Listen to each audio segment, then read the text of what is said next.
एक दुर्वा प्रदोष के दिन शिवलिंग पर चढ़े हुए जल जहां से नीचे की ओर गिरता है, उस जगह पर मात्र अपने शरीर की कामना करते हुए भगवान से रोग मुक्ति के लिए एक दुर्वा अगर समर्पित कर दी जाए तो कोई बड़ी बीमारी जिंदगी में आ ही नहीं सकती, ग्रहण ही नहीं पाती, मतलब ग्रसित नहीं कर सकती। शिवलिंग पर बेलपत्र चढ़ाना, जल चढ़ाना, इसका भी एक नियम होता है। शंकर जी पे शिवलिंग पर जल कहाँ चढ़ाया जाता है? सबसे पहला जल अगर शंकर जी को चढ़ाने जा रहे हो तो शंकर जी के जो चरण है, जहां से पानी नीचे गिरता है, उसके सीधे वाले भाग पर, अपने हाथ का सीधा भाग, वहां जल चढ़ाओ। फिर जहां लेफ्ट भाग है वहां जल चढ़ाओ। जहां शंकर भगवान का शिवलिंग रखा हुआ है, तीसरे नंबर का जल वहां चढ़ाना चाहिए। चौथे नंबर का जल भगवान शंकर के शिवलिंग पर चढ़ाना चाहिए। पांचवें नंबर का जल ऊपर अगर जलाधारी लगी हो तो उसमें चढ़ाओ। नी हो जलाधारी तो भगवान शंकर का जहां नंदी बैठा है, नंदी का एक पांव ऊंचा रहता है, उस पांव के पास में जल चढ़ाना चाहिए। पांव जल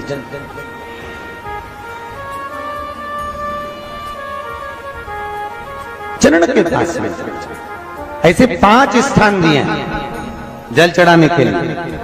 शिव जी का स्नान कितनी चीजों से होता है? 5 चीजों से। पंचामृत, दूध, बोलते जाओ, दही, फिर घी, शहद, फिर शक्कर।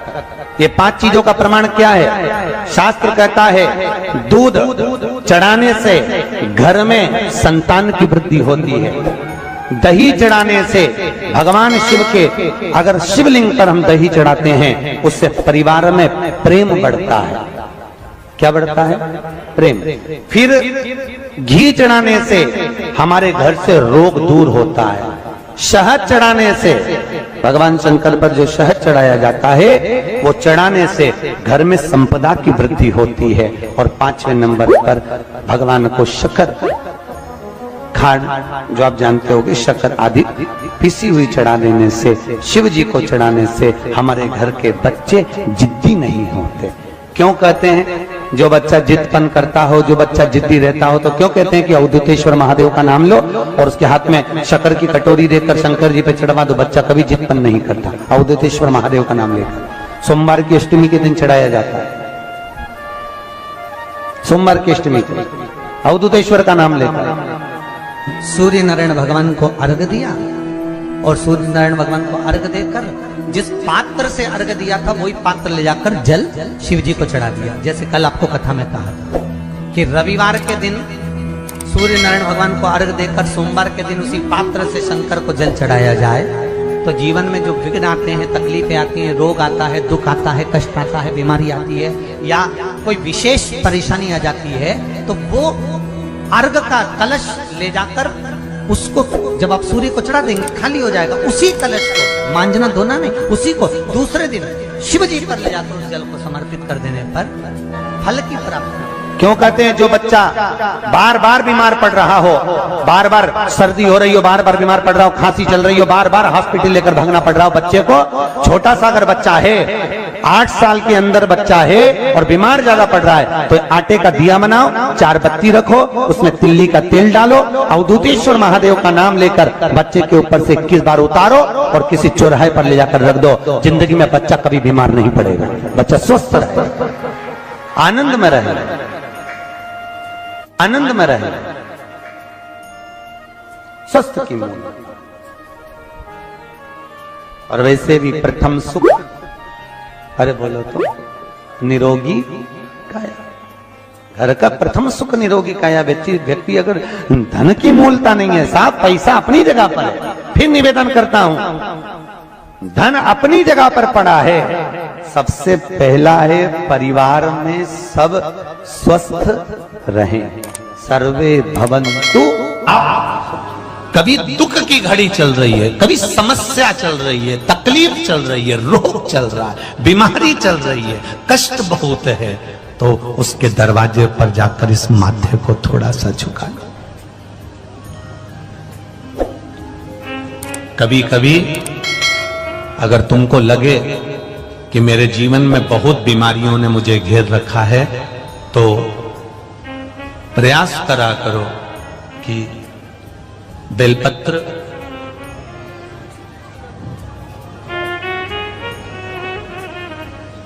जो ये बेलपत्र होती है, इस बेलपत्र की जो ये डंडी होती है, इस बेलपत्र को अशोक सुंदरी वाली जो जगह होती है वहां पर इसका चढ़ाकर डंडी का जो भाग है वो शिवलिंग की ओर हो जाए, और यहीं से जल चढ़ाते चढ़ाते चढ़ाते चढ़ाते अशोक सुंदरी से जल चढ़ाते चढ़ाते ओमकार जैसा, ओमकार जब हम अशोक सुंदरी से चालू करेंगे तो वो जल पहले गणेश जी के पास जाएगा, फिर वापिस अशोक सुंदरी के पास आएगा, अशोक सुंदरी से कार्तिकेय के पास जाएगा, कार्तिकेय से महादेव के पास जाएगा।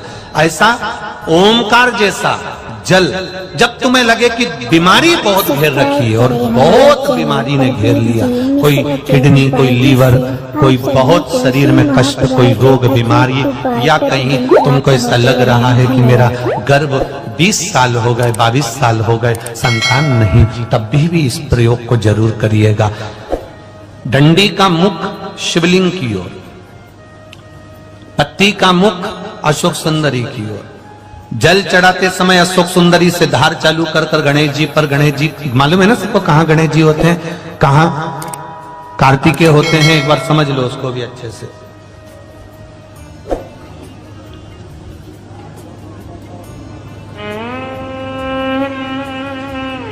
ये नीचे का गोल भाग, ये जल जाने का स्थान, ये शिवलिंग, बीच में जो मोटी सी लाइन होती है वो अशोक सुंदरी का स्थान है।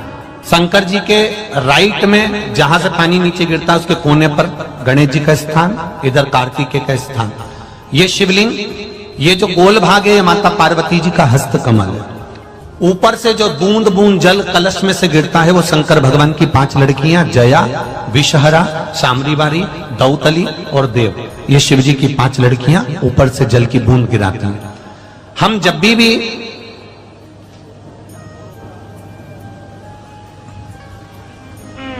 अगर इस कार्य को कार्तिकेय से देवादिदेव महादेव पर आया, ये ओम बिंदु जल है, इसको हरिओम जल भी कहते हैं।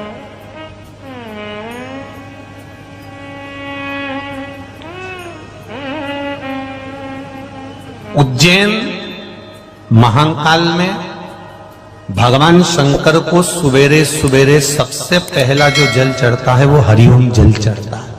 आप कभी भी उज्जैन वालों से जाकर पूछना, भस्म रमैया मंडल से पूछना, या उज्जैन के किसी एक व्यक्ति से पूछना, या वहां के पंडा जी से पूछना कि हरिओम जल कब चढ़ता है, तो वो कहेंगे सबसे पहला जल सुबह का हरिओम जल चढ़ता है, इसको हरिओम जल भी कहते हैं। ये रोग निवारण के लिए देवी कहती है, जिस घर में स्त्री दोपहर में सोती होगी उसके घर में दुख और दरिद्रता दोनों जाएंगे। जिनके घर में कांटेदार पेड़े लगे होंगे, पौधे लगे होंगे, उनके घर में दुख और दरिद्रता दोनों जाएंगे।